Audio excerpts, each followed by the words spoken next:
हम सभी मंदिर में जाते हैं, ईश्वर के समक्ष बैठकर हाथ जोड़ते हैं और अपनी मांग रखते हैं। कभी सोचा है ईश्वर को कैसे लगता होगा कि मेरे भक्त मेरे पास आते हैं केवल अपनी इच्छा पूर्ति के लिए, मुझसे मिलने के लिए। कई सारे लोग मंदिर जाते हैं, अपनी इच्छा ईश्वर के समक्ष रखते हैं। अब यदि उनकी इच्छा पूर्ण ना हो तो हताश हो जाते हैं। अब से जब भी आप मंदिर जाओ, ईश्वर के समक्ष बैठो, हाथ जोड़ो और कहो धन्यवाद। धन्यवाद ईश्वर, आपने मुझे जो कुछ भी दिया है उसमें मैं प्रसन्न हूं। बस मुझे मार्गदर्शन दे कि कैसे मैं अपने कर्मों से, स्वयं अपने कर्मों से वो सभी प्राप्त कर सकूं जो मैं पाना चाहता हूं। ईश्वर से केवल मांगने जाओगे तो ईश्वर के समक्ष स्वयं को बहुत ही छोटा पाओगे। किंतु यदि स्वयं कर्म करके ईश्वर को धन्यवाद कहने जाओगे तो सही अर्थ से आपको ईश्वर मिल जाएंगे। राधे राधे। अद्भुत बात है ना, हमें सदैव हमारे नाम से बुलाया जाता है। नाम से हमारी पहचान है।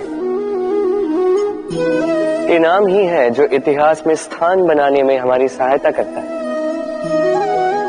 नाम बनाने के लिए व्यक्ति क्या कुछ नहीं करता, नाम पर कलंक न लग जाए इसके लिए क्या क्या प्रयास नहीं करता। अपने जो कुछ भी पाया, धन, संपत्ति, सुख, ये सब कुछ नाम के समक्ष छोटा है। नाम सबसे ऊपर रह जाता है। ये नामकरण संस्कार सदैव हमारे लिए अत्यंत महत्वपूर्ण होता है। अब आपको क्या लगता है मैं किस नाम की बात कर रहा हूं? वो नाम जो हमने जन्म से पाया? नहीं, मैं उस नाम की बात कर रहा हूं जो हमने हमारे कर्मों से अर्जित किया। जो जन्म से प्राप्त हुआ वो मृत्यु के साथ चला जाएगा। ये तो जो नाम कर्मों से प्राप्त होता है वो हमें अमर करता है।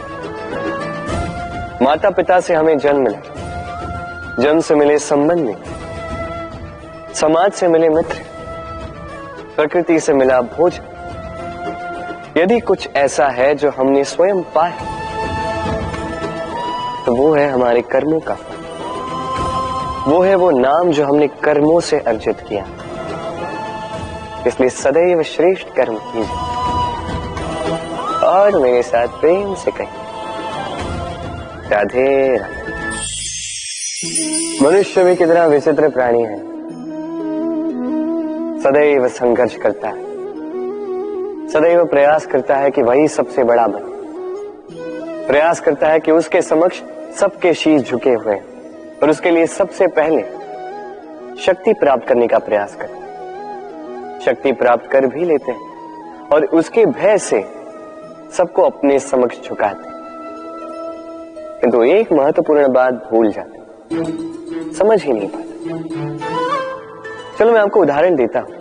कभी आपने किसी वृक्ष को देखा होगा, उसकी डालियां देखी होंगी जो फल के बोझ के कारण झुक जाती है। वो फल टूटता है, पुनः ऊपर जाती है, फिर एक और फल देती है, वो टूटता है, पुनः ऊपर जाती है, सदैव झुकी हुई नहीं। कभी कभी चलते चलते आपने देखा होगा, कभी आपका पांव किसी पौधे पर पड़ जाए तो पौधा दब जाता है, किंतु जैसे ही पांव हटाओ पौधा पुनः खड़ा हो जाता है। स्मरण रखिए ये अत्यंत महत्वपूर्ण बात। जो शीश भय से आपके समक्ष झुकते हैं वो विरोध में सबसे पहले खड़े रहते हैं। आप जीते, सबको जीतिए, किंतु बल के भय से नहीं। उन्हें जीतिए प्रेम के समक्ष। राधे। कभी आपने किसी कुंभकार को देखा है एक पात्र बनाते हुए? पहले गीली मिट्टी रौंदता है, फिर उसे मथता है, फिर उसे चाक पर चढ़ाकर एक उचित आकार देता है। यदि आकार ठीक ना हो तो उसे तुरंत ही ठीक कर देता है, क्योंकि उसे ज्ञात एक बार इसे आग पर रख दिया गया, एक बार इसे पका दिया गया और उसके पश्चात उसका आकार नहीं बदला जा सकता। यहां पे छिपी है एक सीख। सारे माता पिताओं के लिए यहां एक सीख है। माता पिता ऐसे ही तो होते हैं। उन्हें अपनी संतान को समय के अनुसार श्रेष्ठ संस्कार देने चाहिए। माता पिता को कभी उनका विधाता नहीं बनना चाहिए, किंतु हर समय सदैव प्रयास कीजिए कि उन्हें उचित दिशा दिखा पाए। कभी कोमलता से, कभी प्रेम से, तो कभी कठोरता से उसके जीवन को, उसके व्यक्तित्व को आकार देने का प्रयास करना चाहिए।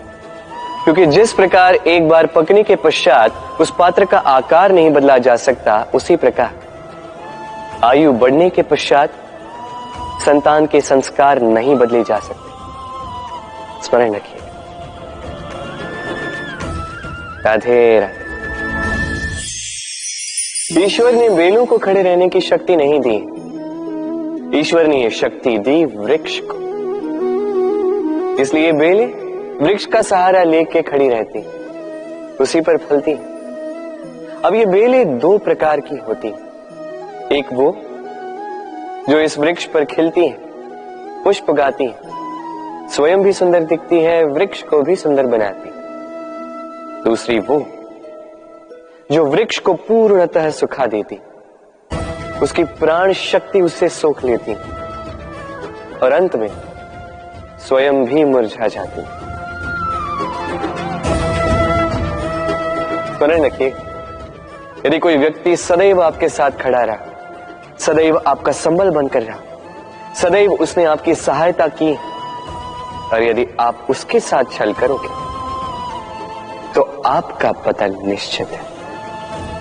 ऐसा कभी ना करें। सदैव ऐसे लोगों को प्रेम दे, सम्मान दे और मेरे साथ आनंद से करें। राधे राधे। आइए इस पौधे से मिलिए। मेरे लिए ये पौधा अत्यंत प्रिय है। मैं इस पौधे से बहुत प्रेम करता हूं। अब सोचिए, यदि इसी प्रेम में मैं इसे दिन में 6 बार जल दूं, तो क्या इसका विकास और अच्छे से होगा? क्या वो इसके लिए शुभ होगा?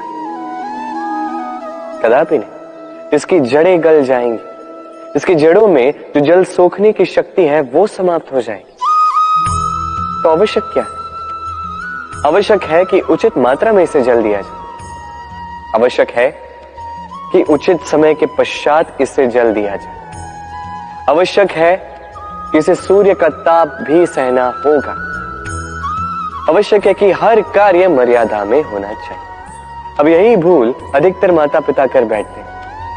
अपनी संतान से इतना प्रेम करते हैं और उसमें संतान की हर आवश्यकता पूर्ण करते हैं, हर एक वस्तु उसे देते हैं, हर एक बात करते हैं, और ऐसे में उस संतान के विकास में स्वयं ही बाधा बन जाते हैं। ऐसा मत कीजिए। ये यात्रा संतान की भी है। उसे भी जीवन में आगे बढ़ना है, बहुत कुछ सीखना है, अपने बल पर कार्य करने दीजिए। एक अत्यंत महत्वपूर्ण बात आपको बताऊंगा जिसे आपको स्मरण रखना है। प्रेम और शत्रुता यदि अति है तो घातक। हर बात में संतुलन बनाकर रखें और मेरे साथ प्रेम से कहें, राधे राधे।